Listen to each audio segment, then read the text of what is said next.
host much better. I'm Jonathan, and I'm a Mickaboo volunteer, as is Megan. And in fact, all the people presenting today are Mickaboo volunteers. Mickaboo is a 501c3 nonprofit dedicated to education and the rescue and adoption of companion birds. We're a virtual organization with no paid staff and no physical location. We care for over 300 birds spread across 100 foster homes. We rely on donations to be able to serve the birds. And due to the poor state that many birds arrive in, our veterinary bills average $50,000 every month. Yeah, it's pretty incredible, $50,000 for essential veterinary care every month. And the costs are high because often newly rescued birds are recovering from a long period of neglect or failing health or accidents from escape or attack by other animals or even pets. So if you're able to help, please consider donating. And if you're looking to adopt a forever bird friend, you're in the right place. So that's the end of the infomercial. Let's talk about the adoption and the foster process. Since we're an all-volunteer organization, and because we want to be really careful about the well-being of the birds and the happiness of their adopted families, the process can take a little while. It's not like you go to the shelter, pick out a dog, and go home with the dog. It takes several weeks to get through the process because it's a multi-stage process, and we want to get to know you and your situation, review what we learned carefully, and help you make an educated decision about what kind of bird is right for you. It can take 8 to 12 weeks, possibly longer for some of the bigger birds, but please be patient because the results are worth it. And if you feel like you haven't heard from us for a little while, please do ping us because sometimes things accidentally drop and the reminders can be very helpful. So before you adopt, you'll need to go through our approvals process in order to ensure you're fully prepared to bring your bird home. And the first step is to attend our basic bird class. Birds are complex creatures and their needs are completely different from those of dogs or cats. They have their own body language, their own physical needs, and even their own vets. And we cover all of this and more in our basic bird class, which we offer every 2 weeks online over Zoom. From there, you'll fill out an application and you'll be matched with a phone screener. And the phone screen is a conversation, takes about an hour, and it'll help us better understand what you're looking for in a bird. And it's also a great opportunity for you to ask questions about birds and bird care. And we'll also review your understanding about bird care and things that you learned in the class. Anyway, that's your chance to have the ear of a Mickaboo volunteer for an hour. And after the phone screen is complete, then the next step is a home visit. And most of the time, this is an in-person visit when we can arrange that, when circumstances permit, and when the parties, the home being visited and the visitor, are all good with that. We also can do it via Zoom or other conferencing software. Regardless of how it's done, the purpose is always the same. It's a way for us to identify and help you identify potential dangers in your home and help you find good ways to mitigate those dangers. And it's also generally useful to help you find the right spot for a bird's cage. We would want to see any birds you currently have and the parts of the house that the bird will be in or visit.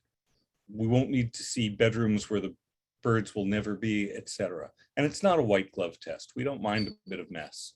And we don't need to see places the birds won't ever be. Once the home visit is over, the entire package is sent off to our approvals board for review. And then once you're approved, the coordinator for your first choice of species will reach out to talk with you and let you know that you've been approved and get you set up with getting to meet some of the birds, either virtually or sometimes in person, and then finding the one that's perfect for you. In fact, we're hoping that one of the birds we'll be showing you today is going to be the perfect bird for you. I'll be introducing them to you one at a time, but as we go along, please don't hesitate to ask questions you might have, either through the Q&A tab in Zoom or by commenting on the live stream in Facebook. The Mickaboo birds we'll be meeting today, we're looking for their forever homes. We've got a nice mix of big and small birds. We have Boomer and Bomber. They're both different species of macaws. We have a pair of parakeets, budgies, parakeets, Masha and Johnny. We have Nikki the cockatoo and green-cheeked conures, Koki and Yuki. And what I'll do is introduce a bird and their foster parents so you can learn more about them. And again, if you have questions, please ask them in the Q&A so we can address them during the interview. Hey, Sarah, are you there? Let's talk about Boomer. Hi, Jonathan. I am here. Hello. How's it going? Excellent. I'm doing well. How are you? There's Boomer. Here's Boomer. And Let's get him moving for you. Boomer is appearing on video because about when was this video taken? This video was taken about 6 weeks ago. Okay. Yeah. So we have a number of macaws where we simply don't have enough foster homes. So quick ad for anyone thinking of fostering macaw. We'd love to work with you to develop more foster homes, but for more reasons than just that, Boomer needs pretty specialist care. So we have a number of macaws that we're working with facilities to house them because we just don't have enough foster homes. But Boomer is currently living in a veterinarian's office. So Boomer is a greenwing macaw, and he's a longtime Mickabooian and a special needs bird.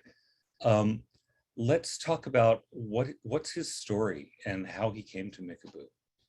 It's a pretty special story, and perhaps one of the longest. And I would urge you, if you're curious to learn the full story, we have a wonderful article written by one of Boomer's former fosters.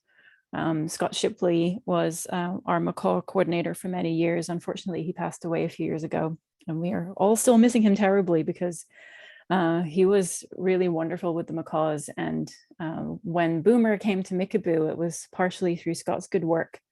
And Scott wrote up a wonderful article the year after he took in Boomer, telling Boomer's whole story with a lot of photographs. It's a long story, but I can attempt to give you the abbreviated version. I know we only have 10 minutes today, and we're hoping to take some live questions. Boomer was most likely hatched with some congenital defects. So he most likely was never a normal, typical macaw. He has a lot of issues with his legs, and he had no tail feathers when we found him. He was found in a home where there was actually a medical emergency for the humans, and paramedics were called. And it just so happened that one of the paramedics was a former Mickaboo volunteer. And as they were attending to the patient in the home, they noticed a bird cage in the corner, and they didn't really it wasn't the right time to be focusing on the bird because of the medical emergency, but they got in contact later to go and meet the bird. And the home said, yeah, they've been trying to rehome him for some time. The bird was in a pretty bad shape. Yeah, something didn't feel right. They could tell, although they didn't get a close look, that something wasn't right. And yeah, the family had been trying to rehome the bird, and the closer they got, they realized that the bird really wasn't perching properly. The feathers were in terrible condition, and it clearly looked like there was some medical problems. The bird did not seem to be getting appropriate care. So they talked to the family and left with the bird, and that was Boomer. And they got him straight to the vet, where the vets just couldn't believe the state he was in. He had an open wound on his keel bone. He had no tail. His legs were completely locked together. His nails were corkscrewed several inches long. And he stopped eating. He was just... he had major digestive issues, as I recall. He did. He had huge digestive issues. And also he was practically blind. He's got very, very poor sight. You can see he has a pretty strong cataract on one eye, and then he has limited vision out of the other one. So he was in a terrible way, and we actually wondered if he was going to make it. However, after a couple of, he did. The vets were feeding him, and the better food started to help, and then he started moving more. And at times actually was shockingly active given all of his health issues, given how locked together and fused his legs are. He does have struggle a lot with perching, but he can perch. And he's had some surgeries. to remove the last couple of vertebrae. He effectively has no tail. We call him Boomer, the buttless wonder. Yeah. And yeah, he's really come a long way. And a lot of Mickaboo volunteers have a lot of affection for Boomer because of his story and how much he has inspired us all with his recovery. Yeah, he's a really sweet bird, and the story is so sad. He's been through so much. So basically, he's a very special needs bird. He needs a cage set up like this with bolsters rather than perches. Yeah. He needs medication. I know at least some of the times. What's it like to give medication to a big macaw like this? Well, a lot of the times, macaws love their food. And so a lot of the times you can prepare the medication on something that they like to eat. And that's usually a really effective way of giving them medication. You can also do syringe training where you just habitually offer them a syringe of tasty orange juice so that they start to associate syringes with something yummy. And then they will happily accept the contents of them without you having to hold them or towel them. Boomer's medications, I think it's a mix. I think they are put in his food, and that works pretty well for a lot of them. But obviously he's been at the vet for, I think, about a year now. He had developed some digestive issues after changes in his diet. And so he went through a number of treatments and antibiotics and trying to get his digestive system stabilized again. So now he's really just on anti-inflammatories and pain medication so that his arthritis and all his physical ailments are more comfortable. And the capper to his sad story was that he was a long-term foster for Scott, our former macaw coordinator, who passed away. And so Boomer had this other big loss in his life. Sure would be nice to find someone who has that kind of bond with him. What does he eat and what kind of toys does he like? He eats Harrison's pellets and also some nutrient cakes, and then a daily portion of fresh fruit and vegetables. And that's a really, really important diet for Boomer. Good diet is one of the key factors that determines longevity for all of our captive parrot friends, but for Boomer especially, because of all of his medical problems, it's very important that he stays on Harrison pellets. He has at various times been moved onto other brands, and that is usually the source of the subsequent problems he develops. So keeping him on Harrison's and keeping him on the nutrient cakes is really, it's a very important part of maintaining his current relative good health. I want to point out to our viewers that, again, this is a video. Boomer is being boarded at a veterinarian. So he's not appearing live, but this is a good sense of Boomer. How does he interact with people? He is understandably quite wary of people. He does enjoy company though. He can't really see, so you have to be really careful. If you can't really touch him because he's never really appreciated being scritched. Scott had him for years and was able to get to the point where he could kind of fool Boomer by thinking that he was using a stick or something to scritch his head, and then he would just kind of slowly sneak his hand in there, and he could probably get in a brief scritching session before Boomer realized what was happening and flicked his head around. So he did. Scott, a lot of macaws enjoy it when you sing to them, and Scott would do that with Boomer, and he would really, really enjoy that. And so the ambient company of humans that he gets to know, he certainly appreciates that for enrichment. He also enjoys the company of other birds. There are other macaws around him there, and they have conversations and they talk with each other. I've played Boomer some videos of Boomer talking.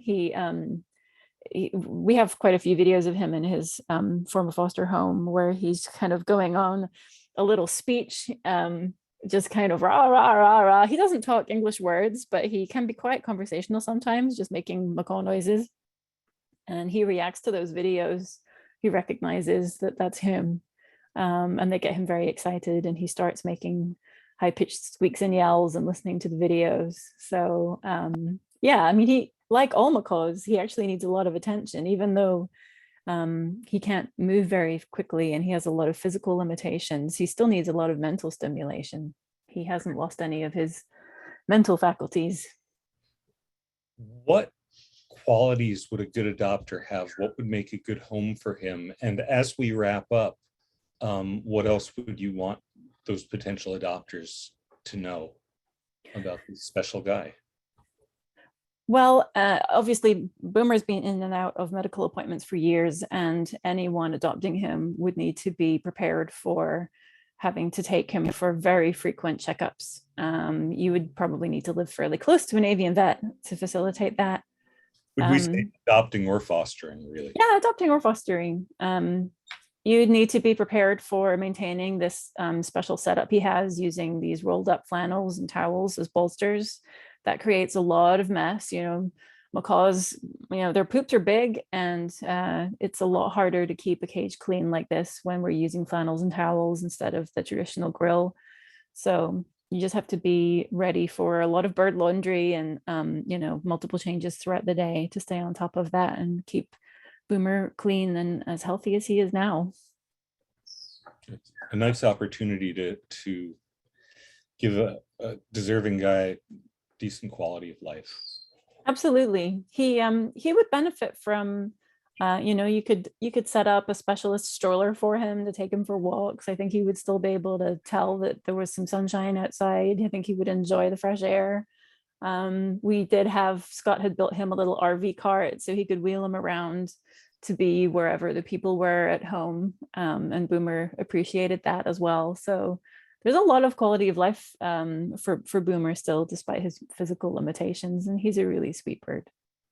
All right. Well, thank you very much, Sarah. And thank you, Boomer, via video. Thanks so much. So we're going to move to another macaw. And this is Bomber, very handsome blue and gold macaw. And hey, it's Sarah again. It's me again. Hello. Hey. Yes, from Boomer to Bomber. So let's not get confused. Completely different bird. Yeah, I think that we should be featuring a group of budgies called Ori, Dory, Nori, and Loin, and have the whole Hobbit crew together. Maybe Gandalf the cockatoo. Now we're on a roll. Oh my goodness. And remember, folks, that you can ask questions about Bomber or about Boomer in the Q&A. So again, we're seeing Bomber on video. About when was this taken? This was taken maybe, I'm thinking almost 3 months ago. This was the day that I picked up Bomber from his previous home. So he looks a little shocked. I should say she, actually. I mean, on a technicality, Bomber has laid an egg. So we know Bomber is 100% a girl. But I got very used to saying he, and Bomber doesn't really care. No. But yes, just in case anyone is curious about that, we know that Bomber is definitely a female. About how old is Bomber? We think Bomber's around 10. That's a little bit of a guess based on what we know from the previous owner. But that's pretty young for a macaw. It is, yeah. Obviously, they can live 60, 70 years or more with good care and good diet. So Bomber has a lot of time left, a lot. Does Bomber have any health issues? No. Bomber has a lot of opportunity to continue socializing with people. So I think it's more behavioral work and socialization work than it is health issues. Bomber's diet was not that great. It was mainly seed mix, which is very high in fat. Unfortunately, we see a lot of birds that come in having mainly been fed seeds, so that's not uncommon. But there was also some fresh fruit being offered, which is good for the hydration, and there's some nutritional content in there. So Bomber is not in bad shape, but isn't that used to being handled by people. So that is really where the work comes in. You can see I'm tickling Bomber's foot there, and she's just kind of, she's not really reacting. She's too busy taking in these exciting new surroundings. But so yeah, presumably she didn't have a lot of close contact with people, and whoever adopts her or fosters her would really benefit her and everyone to do some training, gentle, positive reinforcement training to get her used to people and used to interacting more. Yeah, and that has already started. We did have a great foster home for a couple of months who looked after Bomber, and unfortunately, they are moving. In fact, they're moving very, very soon. So we had to pick up Bomber, um, and that foster home wasn't able to keep her for any longer. But they did spend a lot of time with her every day. She got out of the cage in the morning, and she'd hang out on her cage. She has a large play stand and a cargo net, and she climbs onto her play stand, and play stands on wheels, so that can be wheeled around if people are in the other room. And she is very chill. Doesn't really climb down on the floor, doesn't like to be on the floor, just wants to be on her play stand, just hanging out. Low drama, just being comfortable and enjoying having ambient company. She hasn't really she's still learning a lot about interacting with humans, so she's not comfortable stepping up onto arms or hands or shoulders or anything like that. That's going to be a process, so just over time work with her. And similarly, you have to use food to motivate her to go back inside her cage and into carriers. But she has made progress. She's a lot calmer about people. She will step up if she's in a carrier and she wants to get out of the carrier onto a play stand or into her cage, then she will let you pick her up. So she'll be able to get there. She's just not all the way there yet. Yeah, she's making progress. Do you know if she steps up onto a perch? She does not.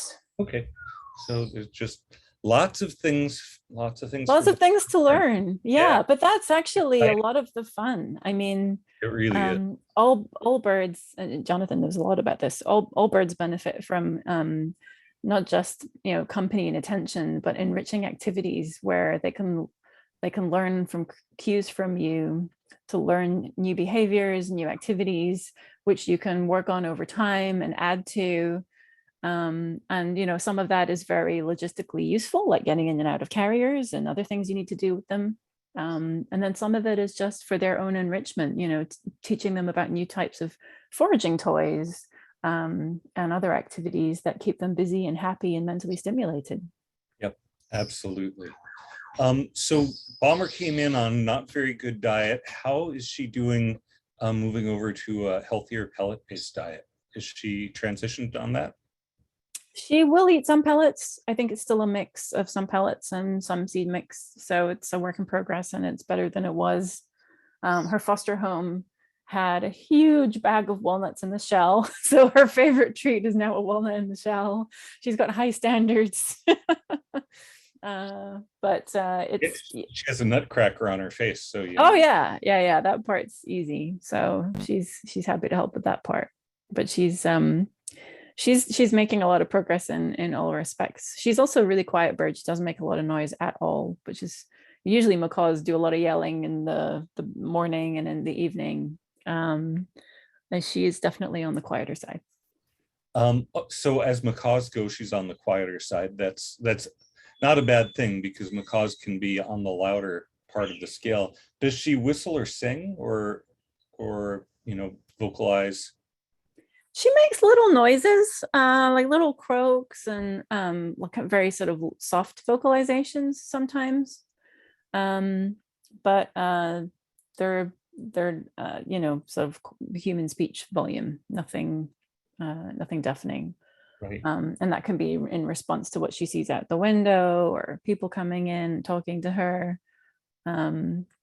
She had learned the neighbors had animals next door and next to her former foster home, so she would she'd vocalize when she saw them coming and going with their pets, but nothing crazy. Some macaws are very, very big guard birds, and they'll yell at full-on jungle calls when they see someone approaching your front door or your window.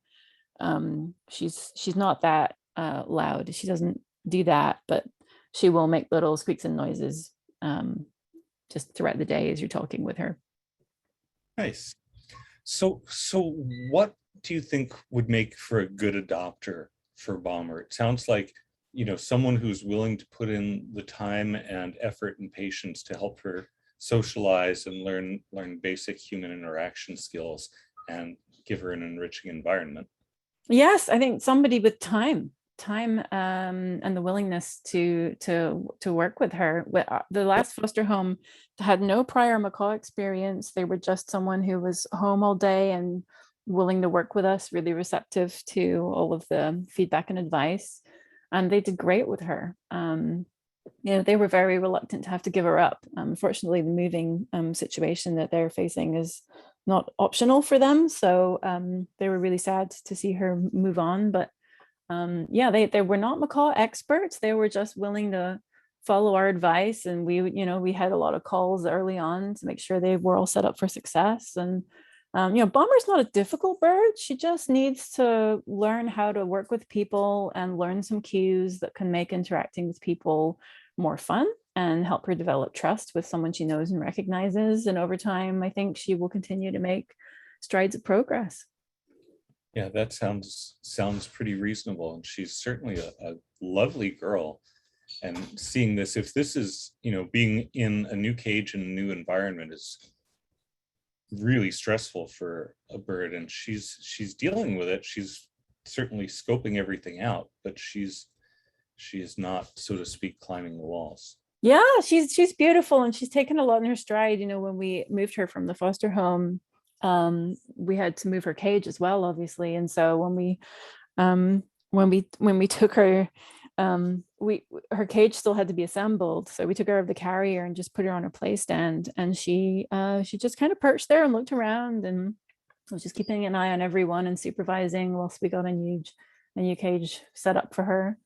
And she did step up off of the play stand to go into the cage, but again, she was slightly unsettled about it. But she wanted to get into a cage and next to her food bowl, so she was willing to do it just for that awesome moment. Awesome. So in our last couple of minutes, what else would you like to share with potential adopters about Bomber? Just probably a heads up that she can fly. The former owner he answered a lot of questions about Bomber's history, and Bomber came into his life when she flew out of her last home and landed in a tree, and they couldn't get her to come down. And that person helped with retrieving Bomber out of the tree, at which point they said, if you would like this bird, you can have it. And that was how Bomber found her last home before Mickaboo. So just, be careful that, they may not fly very often, but they spook easily. And so if you're casually going outside with them, that's exactly how those kinds of incidents happen. Yeah. Bomber has flown in the past, and I'm sure she could fly again, even though I'm sure she prefers not to. She's more comfortable next to her food bowl, as our macaw is living in the lap of luxury. But yeah, that was part of her history. So I think it's worth mentioning so that people don't get casual about just walking around outside with birds on their shoulder. Absolutely. That's a hugely important point. It's dangerous in so many ways, even for birds who aren't flighted. We have to move on. Thank you, Sarah, and thank you in absentia, Bomber. So we're going to move from the very large to the rather small. And hi, Peggy. This is, look at Masha and Johnny going to town on some millet. Which one is Masha and which one is Johnny? Johnny is the yellow one in the foreground, the male, and Masha is the female, and she's blue, and she's a little bit behind him. And they're celebrating today because today is Quarantine Freedom Day. Woohoo! For our viewers, when Mickaboo policy, because birds can hide illness, so a bird can look perfectly healthy and actually be fairly sick. So when we bring birds into a new home that has other birds, we quarantine for 6 weeks. And that period of time really gives things to settle out. And we do that to ensure that we're not bringing some new illness into other members of the flock who are healthy. Let's start with some Budgie Basics. I can see that, like many budgies, they love their millet. But these guys look like, what do they eat besides that? Millet is kind of a treat. Well, they came to me eating just seed. And so we worked on adding a little bit of pellet to the diet, which it's always hard unless if you really count how many pellets they get to see if they're really eating it. And then I moved to switching them to Nutri-and cakes. And at the beginning, it was like, oh, we don't have much interest in this. And suddenly, all of a sudden, they started eating it. So they're kind of interesting because a lot of budgies, you know, the sun comes up, they eat in the morning, they eat in the evening because that's what they would do in the wild. And these guys eat a little bit in the morning, but they're big eating in the evening birds. With a little bit of suspicion that sometimes they eat after they get covered and they go to bed at night. I'm not 100% sure about that, but so they've switched to Nutrien pretty well. And Nutrien is a mix of a seed and pellet. Right, excellent. And what are their living requirements? How big a cage does a pair of budgies need, and what kind of toys do they like? So budgies for a pair like this, the smallest size we tend to recommend is 18 by 18 by 30. And hey, none of that. Johnny, bad. Not bad to the budgies who are having a great time right now and being really, really cute. Yeah. They heard they were going on the internet and they wanted to know which channel they were going to be on. An 18 by 18 by 30 inch flight cage gives them room to fly back and forth. And also, while they're in quarantine, a smaller cage makes it, if there is something medically wrong that they need to go to the vet, it's easier to catch them and put them in a carrier to take them to the vet if they need to go. And it's also good for, getting to know them better. Once they get past this stage, then, there are flight cages that are about almost a little bit longer than this, but they're like twice to 2.5 times as tall. And that gives you a lot of room too to put in the toys. So these guys like their mirrors. And I think it's because for whatever reason, they really seem like they like that extra companionship. Right. They play with the little ladder that has a mirror on it. And they do play sometimes with the other toys, but these guys are odd that they like to play when I'm not in the room. So I don't always see what they're playing with. It's how things are moved. They like to dislodge their food bowl and drag it around the bottom. So we've had to clamp that. And they like to climb through rings. And the younger the birds too, the more they play. Right. And do we know about how and these two are? Yes. They were. We received them from the person who surrendered them, and they had purchased them about 1.5 years ago from a pet store, essentially. So they're probably somewhere around just under 2, I would think. Right, that makes sense. So they're yes. Now budgies need friends, and they really need other budgies around. And Mickaboo's policy is that we won't adopt a single budgie into a home that doesn't have, one other budgie. We like to adopt them in pairs. Right.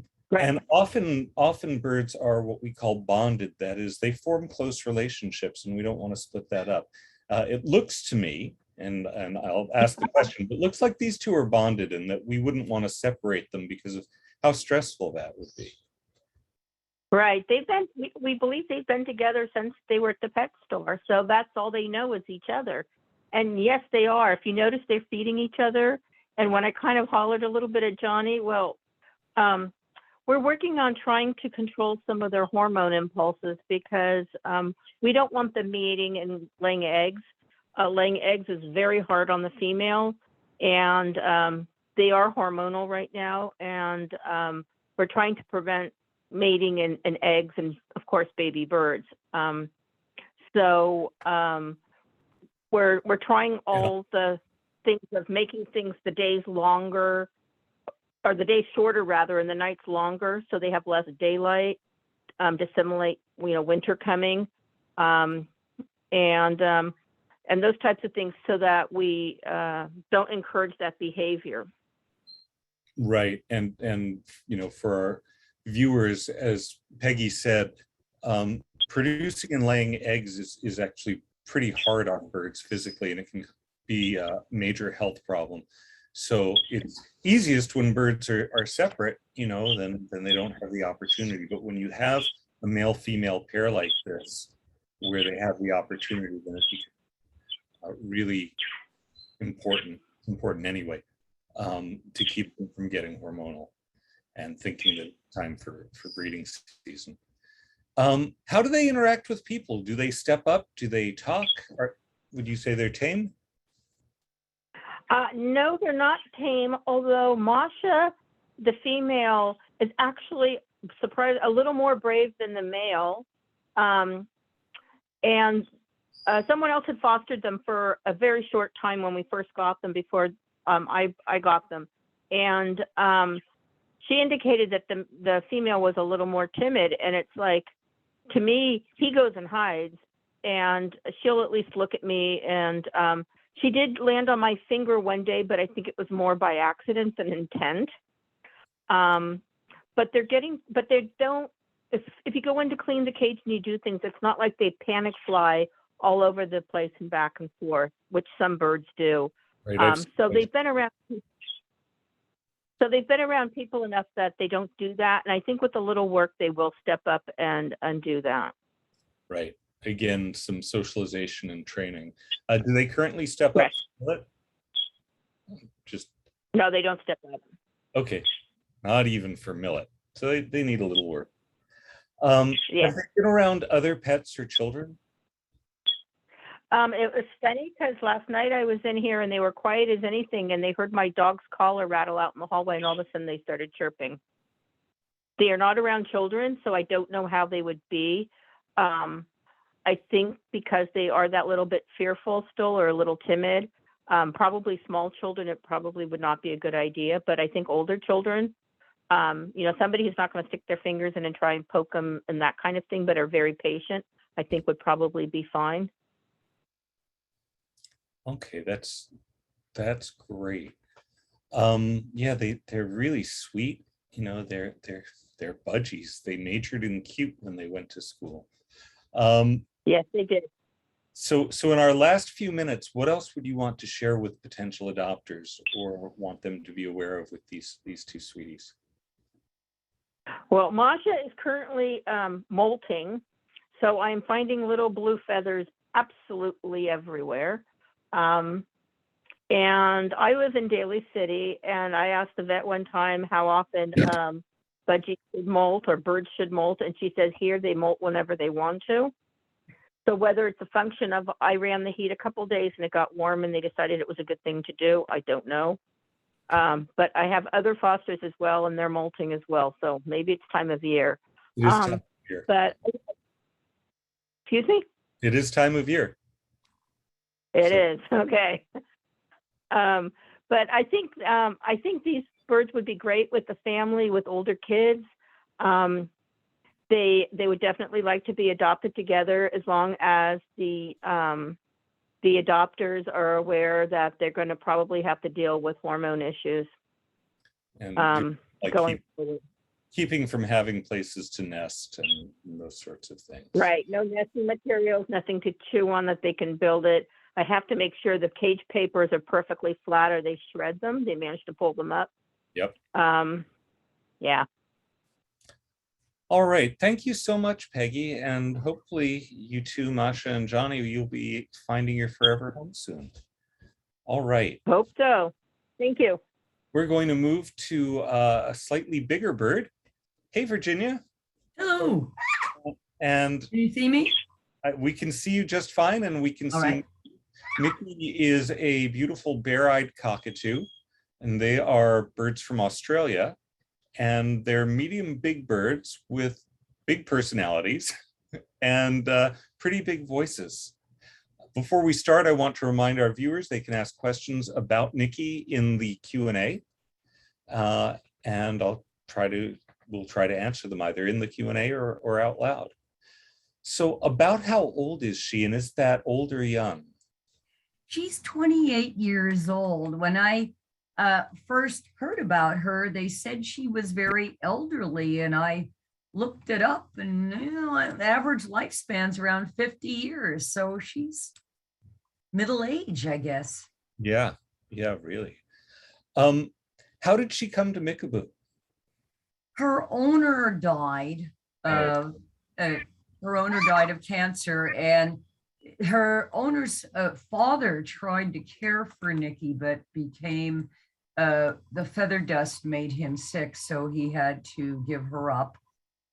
And so somebody at Wildwood Vet Clinic was fostering her. So she's obviously very friendly, very social, happy to be on you. But I understand, and if you can point your camera down just a little, because she's munching, your which is lap how I'm up. keeping There her you occupied. Okay, there you go. No, that's perfect. Yeah. So I understand she's a special needs bird. So let's talk about that and what kind of living arrangements she needs. She has gout, and she's had it for several years. So she doesn't like to move around a lot. She has a large cage that she only uses about a third of it. She doesn't like to walk. In fact, I have to have her exercise walking around on the floor. She would just rather nap all day and eat and walk a little bit and play with toys. I have days like that. Yeah. So it's painful for her to walk. Can she perch, or does she stand on platforms? She cannot perch. Her feet are flat, kind of like a duck's, and she cannot bend her toes. Oh, And this is the gout. right. So yeah, the gout is chronic. It's a lifelong thing that just has to be controlled. And is she on medication? Yes, she's on 3 medications twice a day to control her gout. And so how is it, although her beak is significantly smaller than Boomer, the macaw's, it's still not a tiny beak. What's it like giving her medication? Well, she really doesn't like her medication. So I have finally discovered a way to give her the meds that is good for her. And that's human grade steamed and cooled millet. A few kernels in of the cooked millet in her medication. And she loves the cooled steamed millet. And she eats it up with pleasure every day, and that's how she gets her meds. So you figured out how to give her meds, and if her new home does that, then they'll have a pretty easy time of it, it sounds like. Well, so far, because she really didn't like the syringe fed medication. She never seemed to get used to it. So that really highlights how, these birds, we have to be resourceful and find ways to work with them. And then once we do, the benefits are so outstanding. So she obviously is enjoying interacting with you. What does she like to do? She likes to be with me. She just loves being with me. When she's alone, she has a toy, her favorite toy. It's a bell and a mirror cube with a bell on it, which she likes to beat up. And she likes footy toys she likes balls that she can push around. And she just likes her favorite activity is to be with me. She just likes to be near. She's been with me now, sitting here for over half an hour, and has just been having fun. She's as long as I feed her Harrison's pellets, she's great. Right, and that's a really neat thing that she's taking the Harrisons like they're a treat. Yes, she likes Harrisons. So she's on pellets. What else does she eat? Well, when she came to Mickaboo, she was on a diet of Nutriberries, which isn't the worst thing in the world, but that's all she would eat. I introduced Harrisons, and she found that Harrisons was a fun thing to play with. Cockatoos like to play this game where they put a piece of pellet on their back and let it roll down, and they catch it. And for this size cockatoo, it's not an uncommon thing to play this little feather game where they let it fall. They put it back, let it fall, grab it over and over. And she found Harrison's pellets a perfect toy for that. And now she's learned to eat them. So that's good. Has she been around other pets or other birds or children? Do we know? No, I don't know that. We don't know. Now, cockatoos of all species can be loud.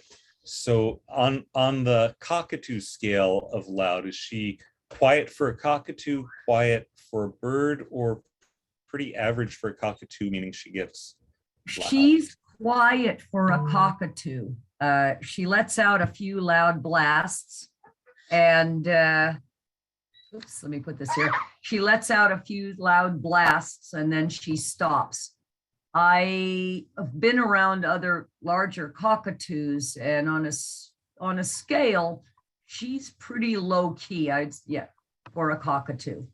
Right.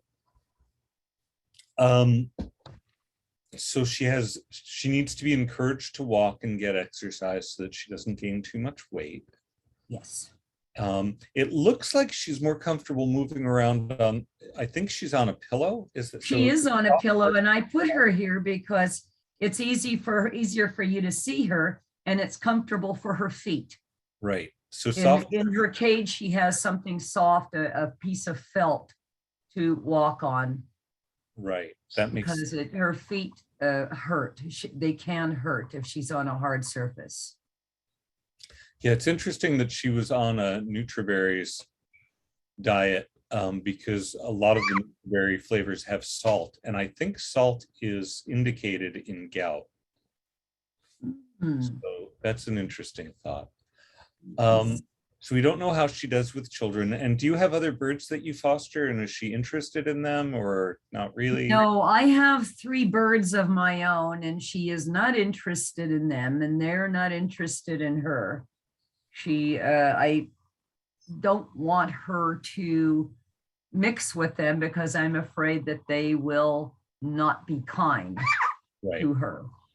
And do we know if she gets along with men as well as women?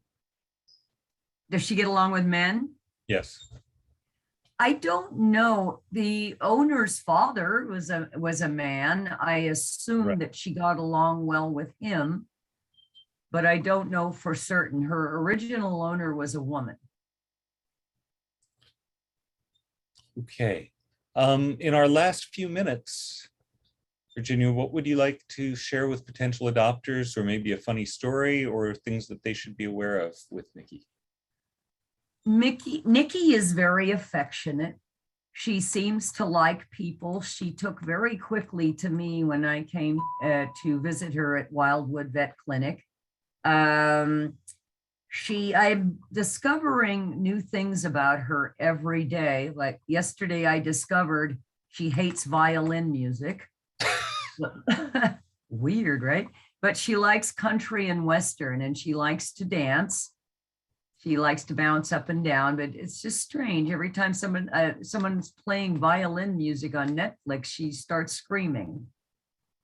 Go figure. Everyone's a critic, you know? She's a critic. All right, Virginia, thank you so much. And Nikki, you're such a sweetheart. We hope to see you in your forever home soon. Yes, thank you. With that, we're going to go down a size, not quite as small as the Budgies, but with a pair of green cheek conures. That's Koki and Yuki. And Victoria, are you there? Yeah.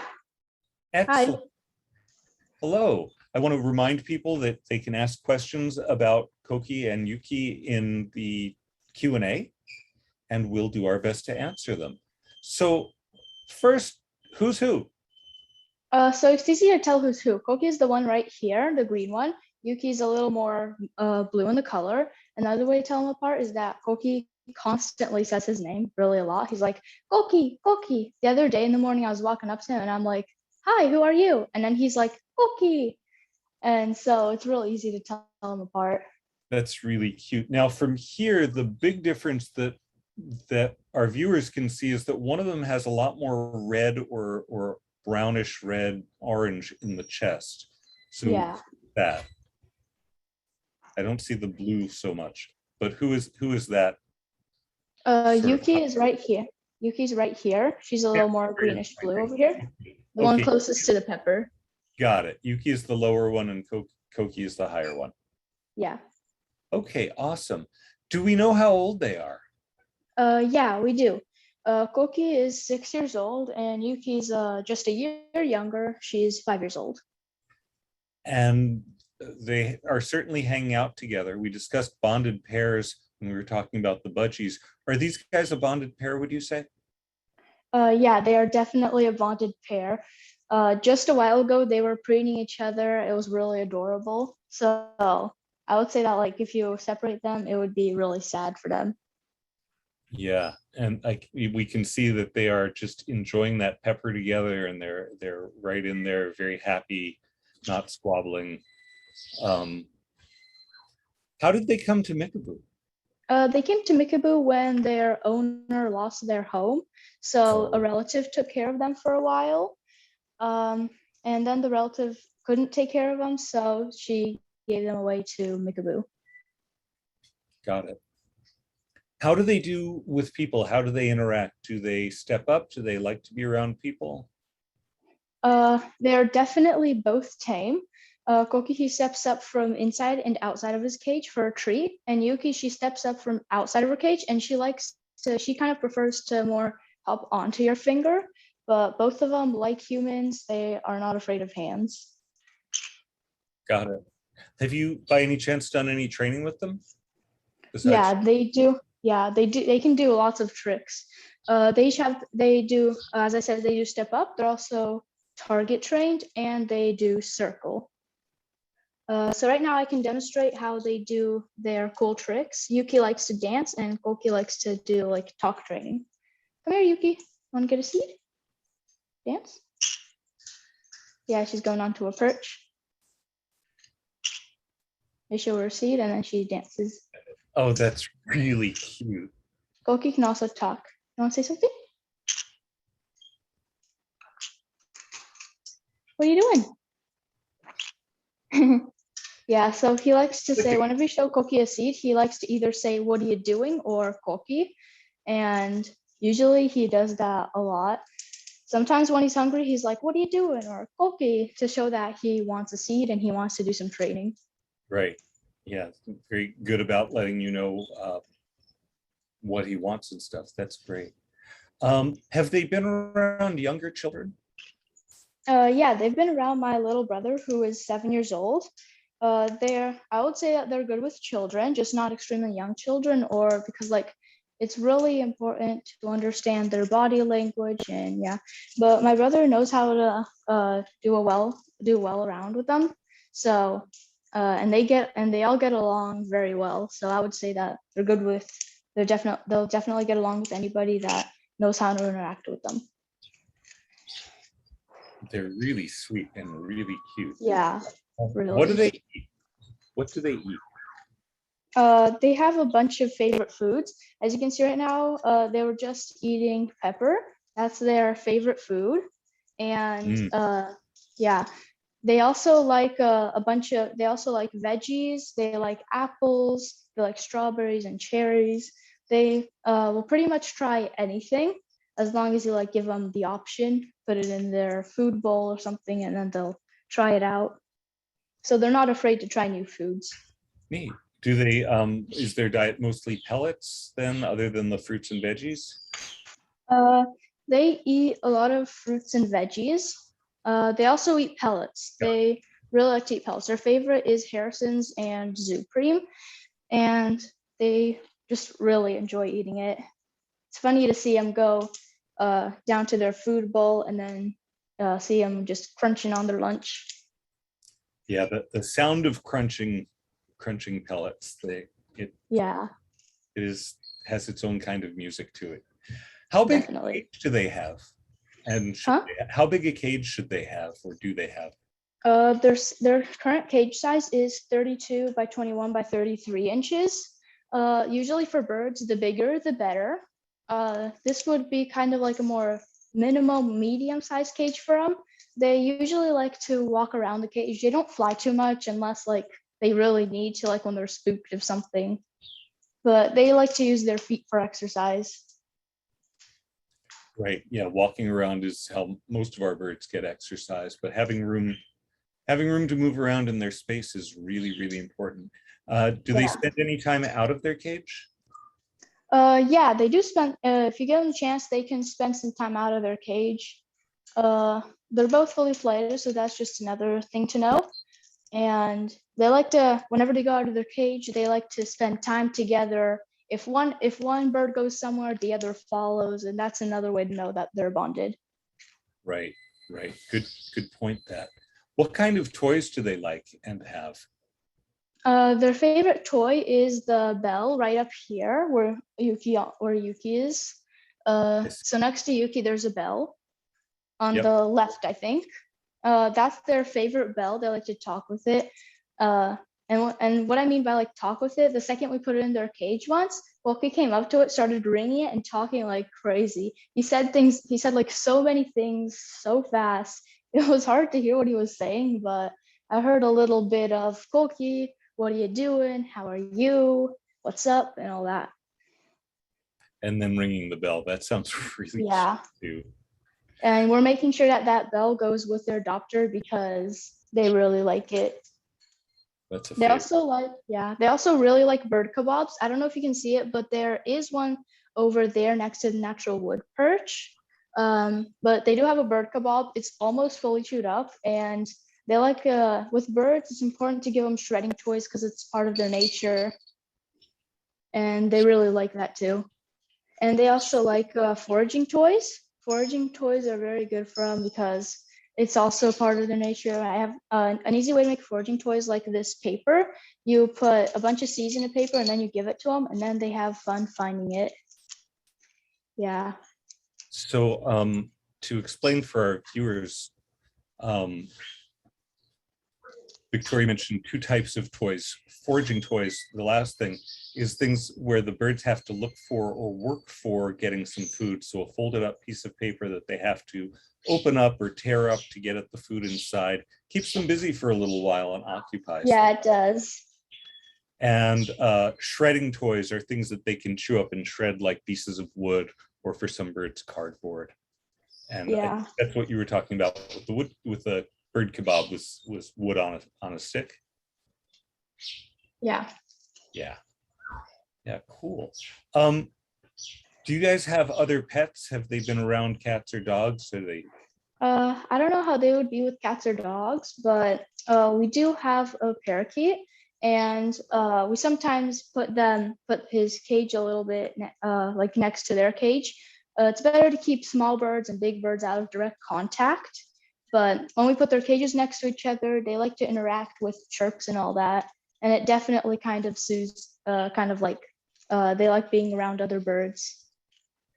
Nice. You know, I really enjoy talking with you, Victoria, because you know so much about birds and you'll casually put in things that are really important, like it's important not to have bigger birds and smaller birds in physical contact. Even if it seems like they get along, because just, you know, a small startle or squabble and the smaller bird can be really badly hurt. Yeah, I really definitely appreciate you putting in things like that. So in our last few minutes, what else would you want to share with potential adopters or that should know about these two cuties? We keep a heavy their food bowl on the bottom because they tip over any other food bowl. Koki likes to tip over the stainless steel food bowls. Yuki likes to do that. We tried the white flight cage ones. Yuki likes to tip them over, so we put a food bowl down on the bottom with their pellets, and they seem to do fine with that. They like it, and they go down and eat whenever they want to. We don't have that problem with water, so water is okay to put on the top anywhere you like. All right. Victoria, thank you so much. And Koki and Yuki, thank you guys. Enjoy your cool foraging toys that you're getting for the tail end of this little video. And hopefully you guys too will be moving on to a forever home soon.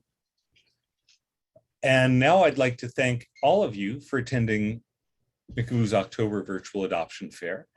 If you have any ideas or comments on how we can improve for next time, please include it in the event survey. You'll get a link to it when you exit. We really take those seriously, and we're always looking for feedback on how we can make this better. Our next event is going to be January. I just lost my January 29th, we'll have our next virtual adoption fair. And we'll also have a fundraiser, an online auction starting on November 30th. And that'll culminate in some live events the first weekend of December. There are lots more birds who need their forever homes. If you fell in love with one of these birds, please contact us. And if nobody here seemed like the right bird, please take a look at the others on our website. We have a lot of birds who are all looking for the right family and situation to be with. Please remember that we are a fully donation-funded nonprofit, and you can support our work at mickaboo.org/donate or PayPal to paypal.me/Mikaboo. So thank you very much. If you have more questions, we'll be on for a few more minutes watching the chat, or sorry, watching the Q&A. So please feel free to ask them, and check in on our website about these and other events at mickaboo.org. A huge thank you to all of our foster parents and their birds for being brave enough to come on screen and talk to me, which is scary. And for all the other volunteers who provide technical support, kept this event happening smoothly, and basically keep all of the birds in as good health and condition and happy as we can. So thank you, everyone, and we'll see you next time.